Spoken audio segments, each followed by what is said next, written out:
everyone! Good evening! I'm back! It's your Mama Sam para sa ating chika update ngayong gabi. So, this is it guys. Pag-uusapan natin ngayon ay kanyala. Makalaban pa kaya sa supranational? Kung ano ang totoo, yan ang tatalakayin natin ngayon. But before anything else, hello Philippines and hello beautiful people, mabuhay! Kamusta kayong lahat? Sana lahat po kayo ay okay at safe ngayong araw na ito. At syempre sa lahat naman ng mga bago nating subscribers dyan, hello po sa inyo lahat. Maraming salamat guys sa pag-subscribe ninyo syempre dito sa channel ko. At syempre sa lahat naman ng makasolid na makamamasam dyan na laging tumututok dito araw-araw, lagi-lagi. Maraming salamat guys sa inyong lahat. Syempre usapang Miss Supranational tayo ngayon. So ito nga, maingay nga na pinag-uusapan ngayon dito sa social media ang pambato ng Thailand para sa Miss Supranational dahil after nga i-appoint itong si Ai Kanyalak ay ngayon ay hindi na siya magre-represent ng kanyang bansa sa Miss Supranational sa Poland kung saan mag-start na nga bukas ang kompetisyon. So, nakakalungkot man, pero ayun nga ang usap-usapan ng mga aling tendera sa palengke. O, di ba? Diyos ko, Lord, nakakaloka. Ano ba reaction ko? Ang reaction ko, oh my God. Nakakaloka. Ulitin natin. Oh my gosh, bakit ganito ang nangyari? So, ayun nga. So, nung isang araw, di ba, lumabas sa social media na ito nga si Ai Kanyalak ay may sakit at sinugod sa hospital.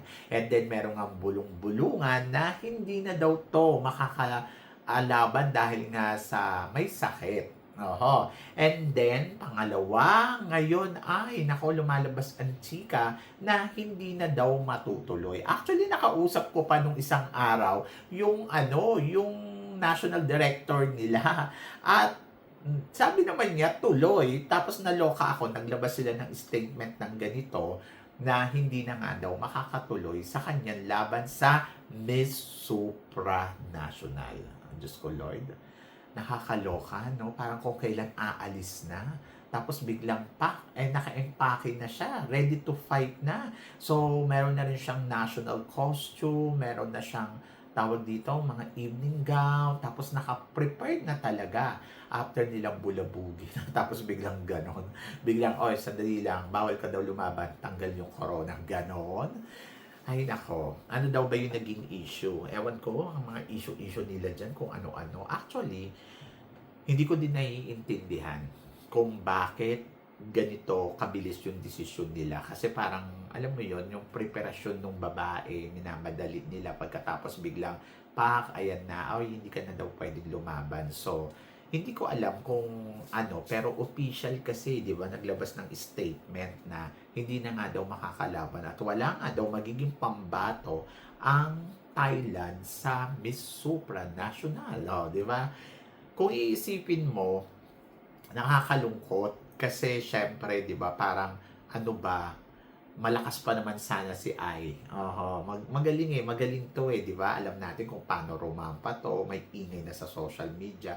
Pero dahil nga sa sitwasyon na pinagdadaanan niya ngayon, ayun, so nawala sa eksena, 'di ba? So medyo parang nakakalungkot para sa Thailand. Sayang yung opportunity sana na pwede silang manalo, pwede sana silang makarating sa top 5, pero dahil nga sa ganyan ang sitwasyon, so wala na silang laban. Di ba? Pero ang tanong ng lahat, so good ba to for the Philippines? To be honest, yes. So kasi si Ai kasi isa sa mga matinik na kalaban Kumbaga parang ayan, biglang may eksenang ganyan. So, parang feeling ko, okay. Okay para kay Katrina Ligado dahil syempre mas, alam mo yon na parang wala na siyang iisipin pang matinding kalaban, kundi siya na yun. Kumbaga, parang nakabawas-bawas, di ba?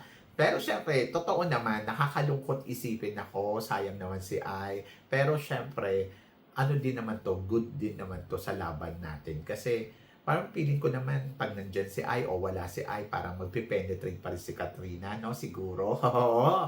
So, kaya pa rin ni Katrina Ligado 'yan. And then ayun, so ang nakita ko lang nabawasan lang ng kalaban na matindi pagdating sa Asia. And then ngayon, ang nakikita ko ngayon, ang maglalaban at magsasalpukan dito ang pambato ng Pilipinas at saka ang pambato ng Indonesia. So si Indonesia talaga ang isa sa mga malupit nating kalaban ngayon dito sa Miss Supranational. So ang kailangan gawin dito ni Philippines ay syempre gandahan niya yung performance niya. Kumbaga kayang-kaya niya tong kabugin si Indonesia kung lalaruin lang ng maigi ni Katrina Ligado ang laban niya dito sa supranational.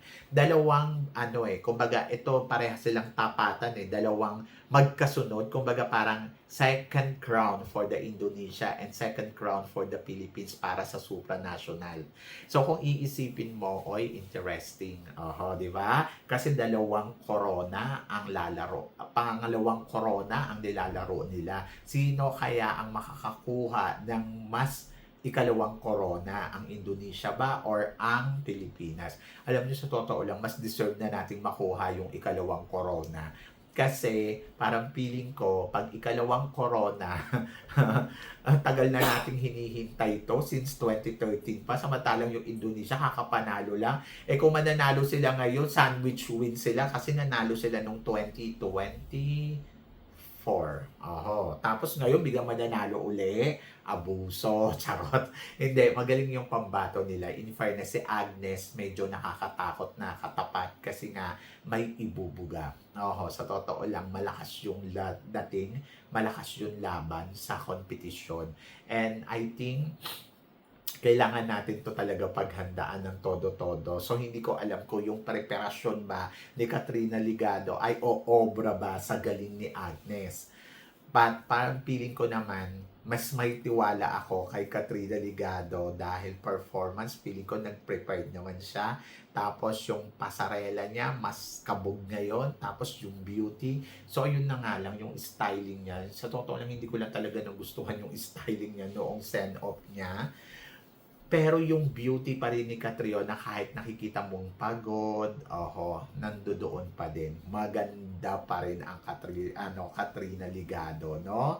So, yun. So, laban lang Katrina. So, magtiwala lang tayo sa kanya. So, ayan, nabawas-bawasan na yung kalaban natin ng mas matindi. Kasi kung titignan mo, Diyos ko Lord, kung makakarating pa tong si Kanyalak, oh my God, nakakaloka. Nakita ba ninyo, nung isang araw nag-live siya, ang sexy, ang beautiful, at yung kumpiyansa niya, nako, nag-uumapaw. So, parang feeling ko good na rin na hindi na siya makakarating. Nakakalungkot man, pero parang sige lang. Desisyon nila yan, hindi naman natin desisyon.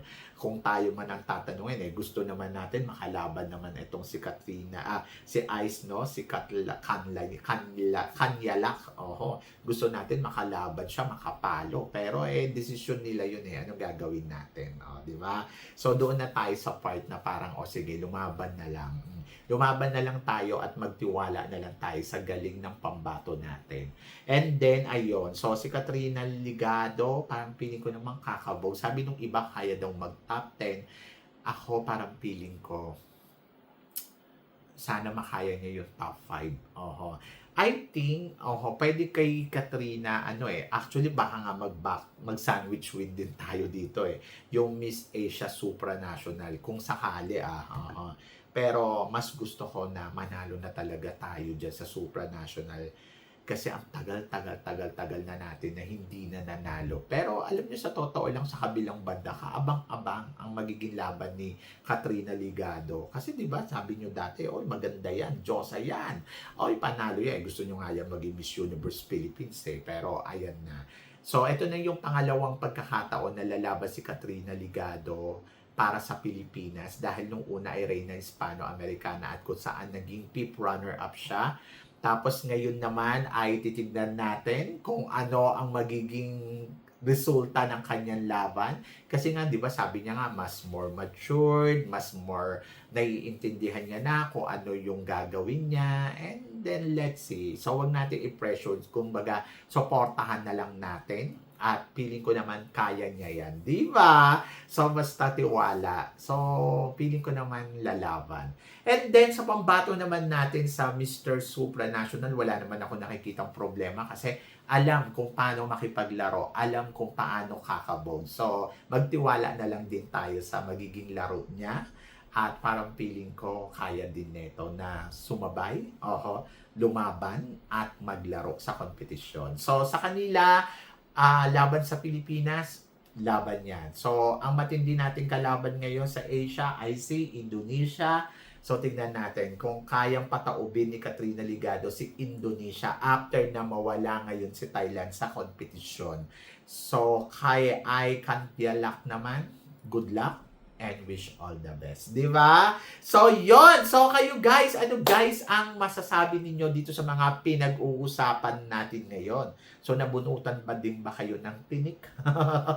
So, please comment below para at least malaman ko naman kung ano naman ang chika nyo dito sa mga tinatalakay natin. Syempre, maraming salamat po sa inyong lahat sa love and support na binibigay ninyo syempre dito sa channel ko. At sa mga hindi pa nakaka-follow at nakaka-subscribe, please don't forget to click like and subscribe my channel at i-click nyo na rin po ang notification bell to more updated syempre sa aking mga chika. Sabi kang ganon, always keep smiling and laban lang. So guys, hanggang dito na lang.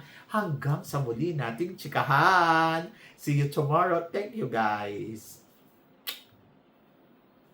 Thank you.